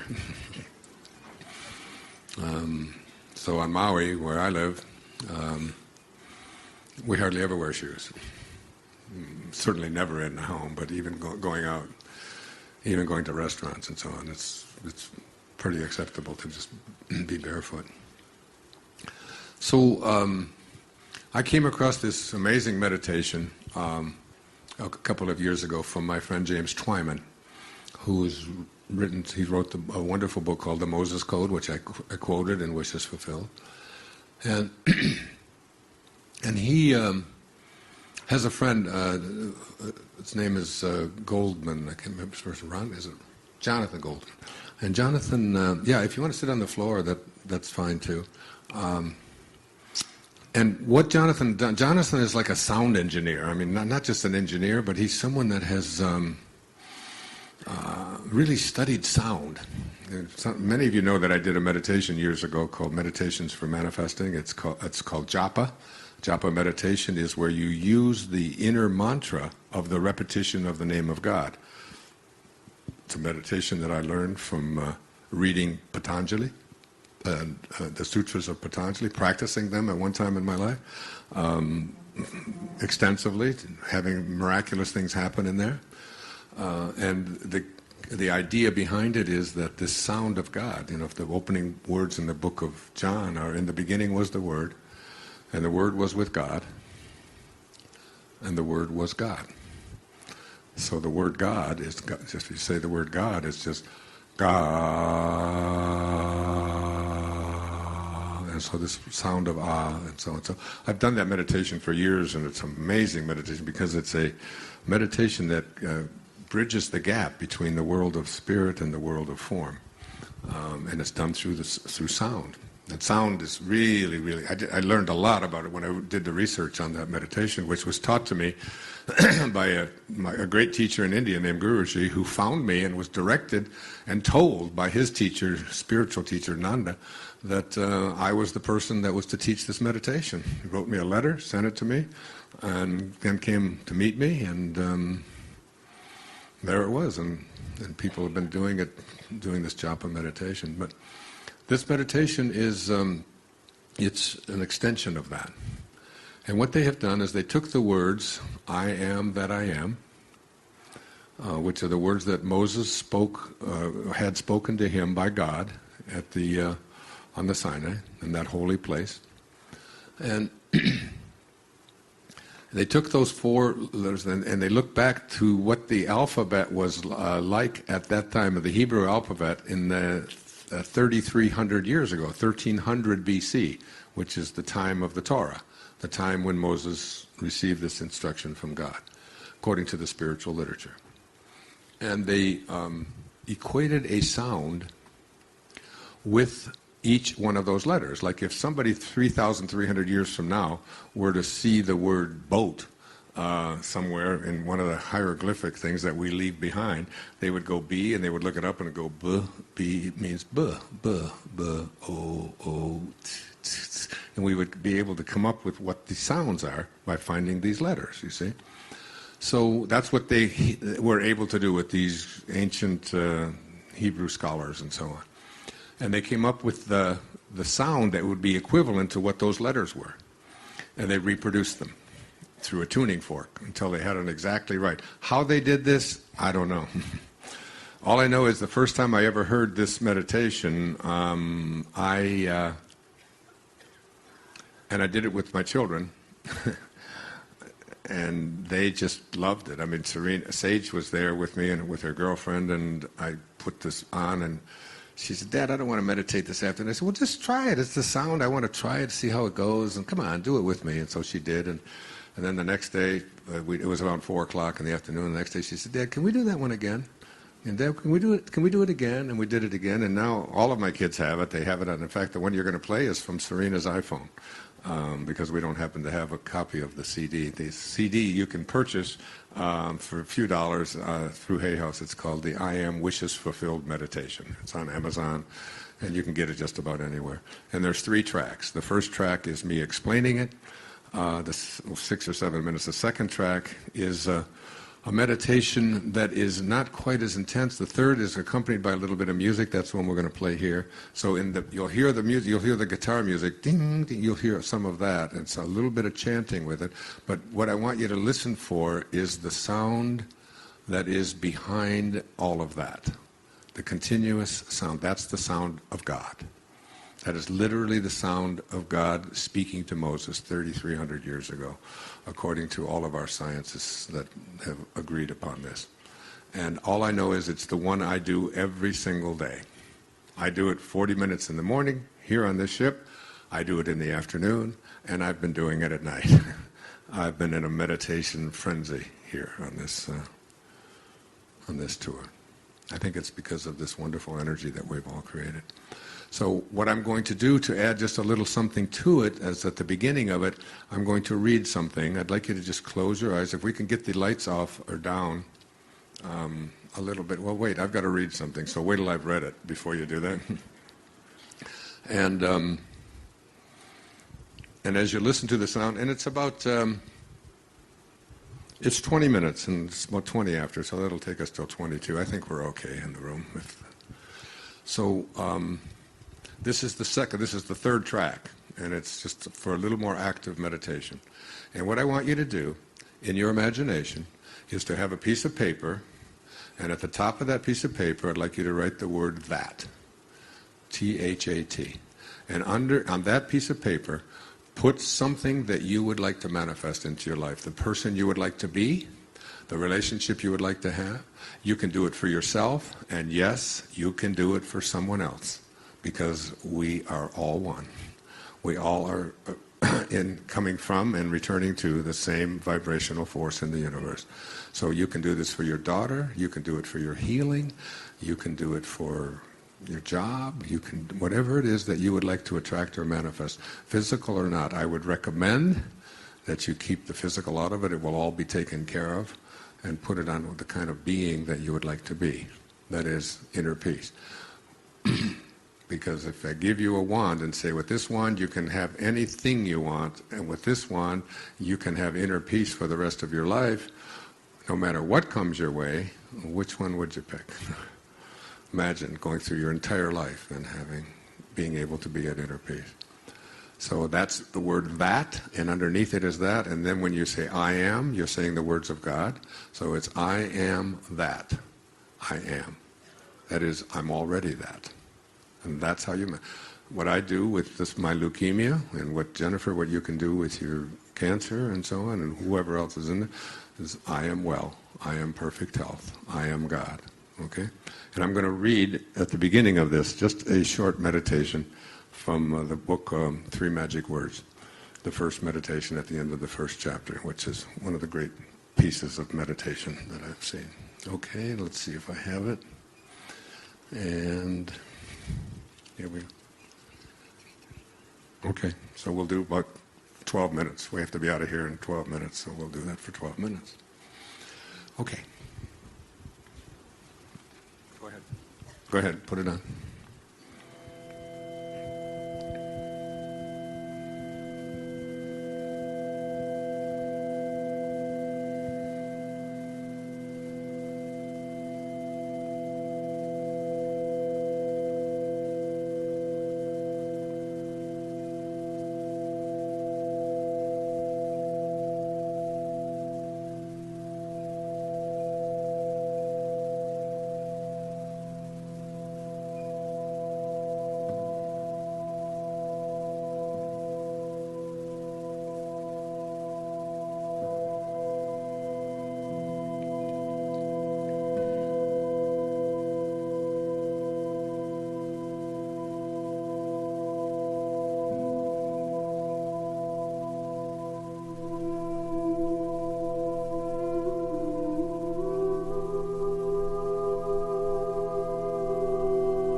I know that I am pure spirit, that I always have been,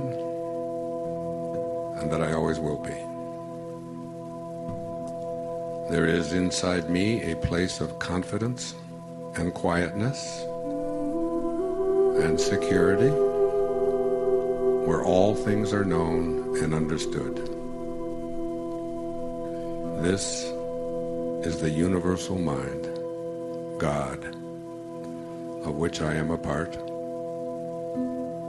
and which responds to me as I ask of it.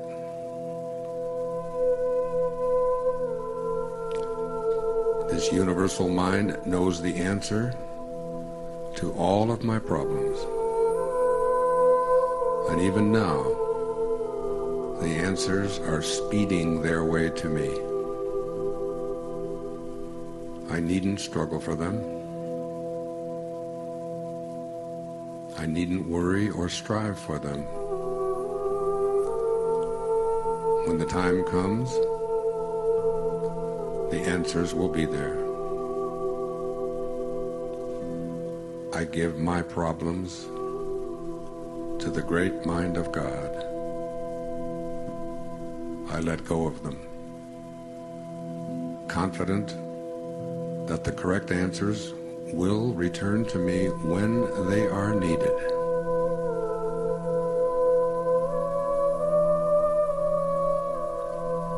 Through the great law of attraction, everything in life that I need for my work and fulfillment will come to me.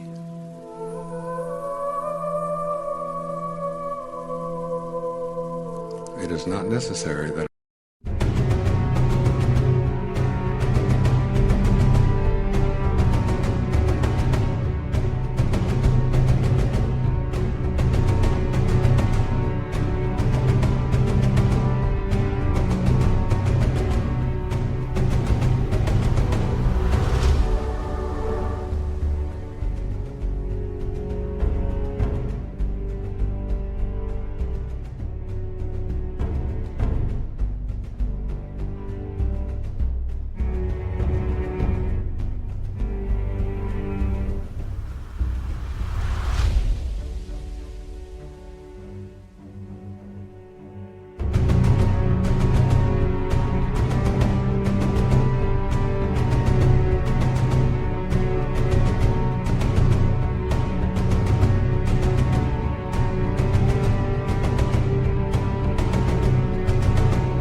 about this. Only believe.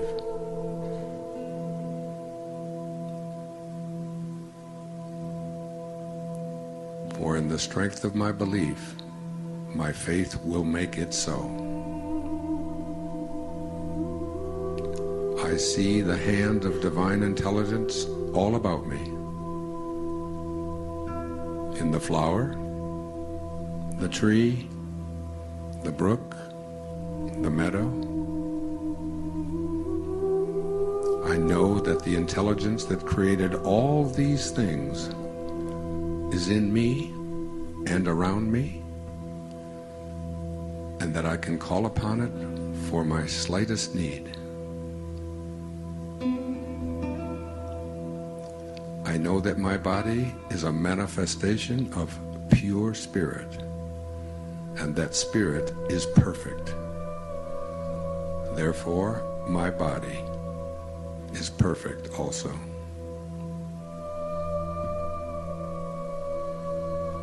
I enjoy life, for each day brings a constant demonstration of the power and wonder of the universe and myself. I am confident, I am serene, I am sure.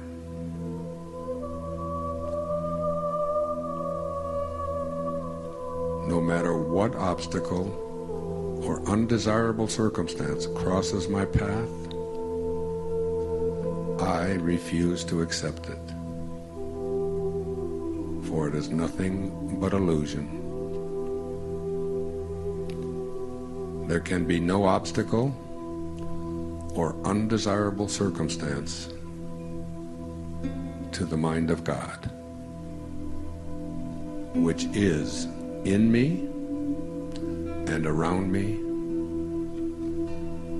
and serves me now.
If I speak the language of men and of angels,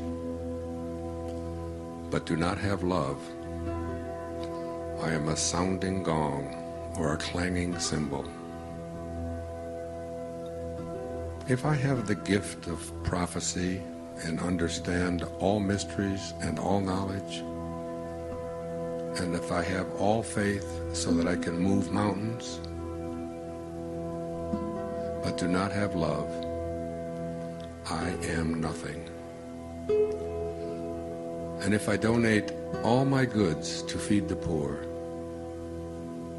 and if I give my body to be burned, but do not have love, I gain nothing. Love is patient. Love is kind. Love does not envy, is not boastful, is not conceited, does not act improperly, is not selfish, is not provoked, does not keep a record of wrongs, finds no joy in unrighteousness, but rejoices in the truth, bears all things, believes all things,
endures all things.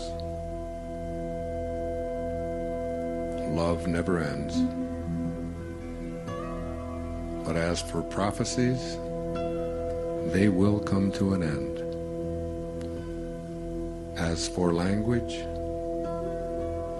they will cease. As for knowledge, it will come to an end. For we know in part, and we prophesy in part. But when the perfect comes, the partial will come to an end. When I was a child, I spoke like a child. I thought like a child. I reasoned like a child. When I became a man, I put aside childish things. For now we see indistinctly as in a mirror, but then face to face. Now I know in part, but then I will know fully, as I am fully known. Now these three remained: faith, hope, and love. But the greatest of these is love.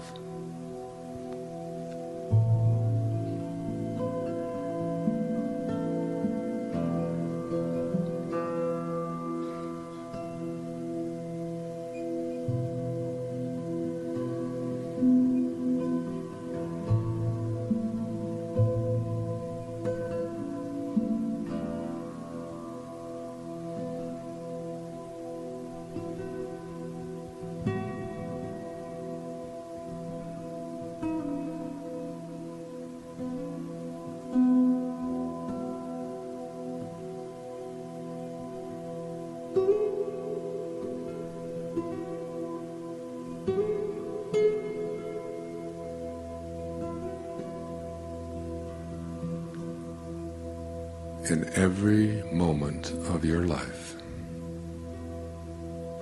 you have this choice. You can be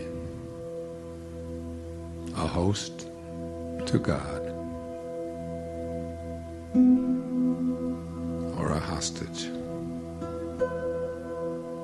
to your ego.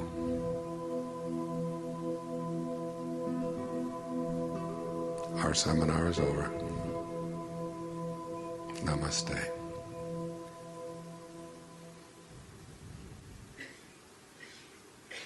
No applause is necessary. Let's leave in silence. I love you all.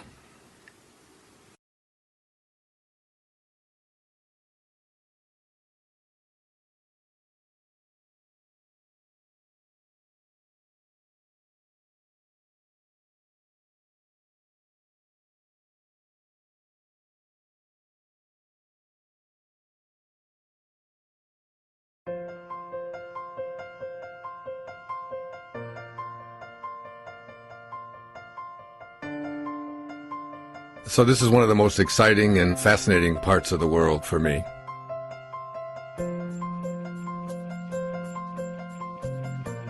Wanted people to come together in this part of the world that has been so instrumental in all of our teachings.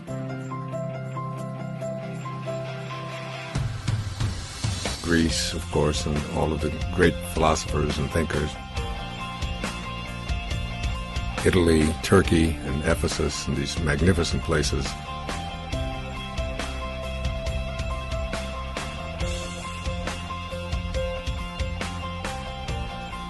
I thought of it as our spiritual ancestors, that we're all connected, each and every one of us, to everyone who has ever lived.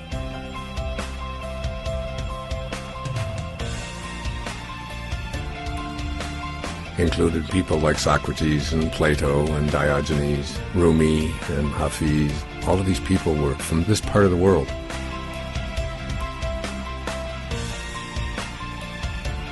And I really thought it would be wonderful to bring together a collection of people who were interested in these things and to give some lectures on a cruise ship where we could just go from one place in the Mediterranean to the next and see some of these ancient places that are now being excavated, where we can actually have the experience of walking through these ancient sites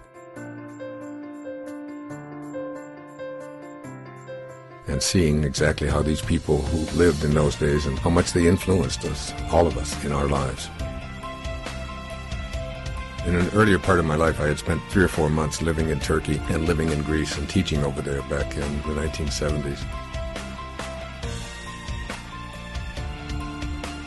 And I always thought I'd really like to spend some detailed time in there looking at the influence that these people have had that lived at those times on our lives today.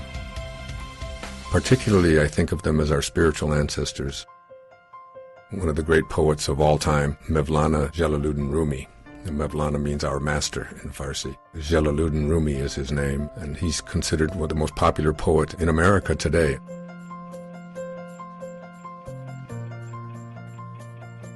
Imagine that, someone who lived 800 years ago. I've always been a very big history buff. I taught history. That was actually how I got started in this whole world. I was teaching American history back in the Detroit public schools. And it was always something that was very exciting, and then world history. And I've always been fascinated by these great thinkers and philosophers, what they've offered us and how they've impacted us. So we gathered up 500 people and off we went.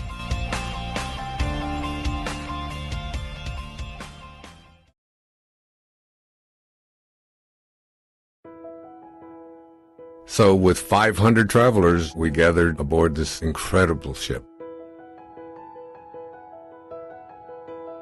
It's called the Celebrity Equinox. What a magnificent floating city it was.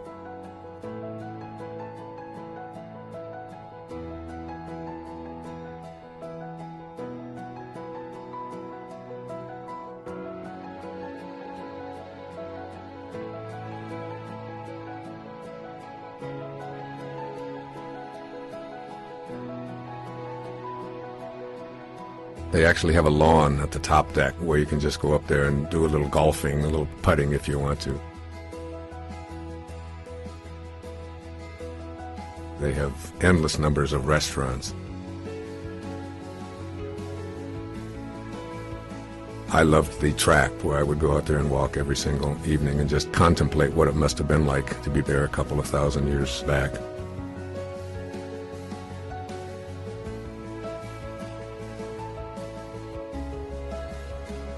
I spent a good part of my time doing my swimming because I like to swim every single day as my form of exercise. They actually have a swimming pool, and I would go in there and just do my laps.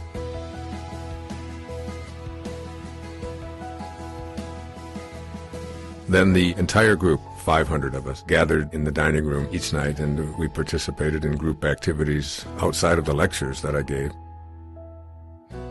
It was really great to see how connected everyone was with each other and how many incredible friendships were formulated as a result of being on this trip. People really got to know each other and communicated with each other long after the trip was over. It was a great combination of relaxation and learning. It was a compelling, incredible opportunity on a great and magnificent ship.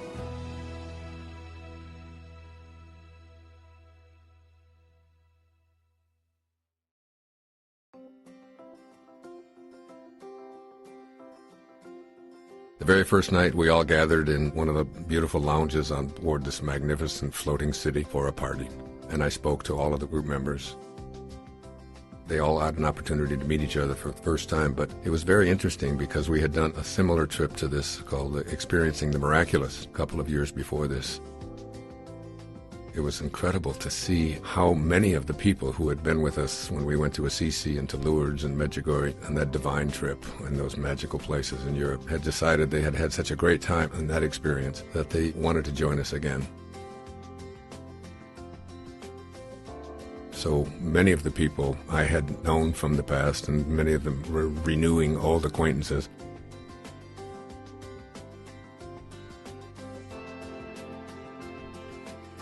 Over the course of the entire 10 days that we were either at sea or in various ports, we visited 6 different port cities, each with their own unique history and each had their own culture. While we were at sea, we were traveling between ports, and there was never a day when we were at sea that I wasn't giving a lecture. I gave actually 5 lectures in the ship's theater during the entire time.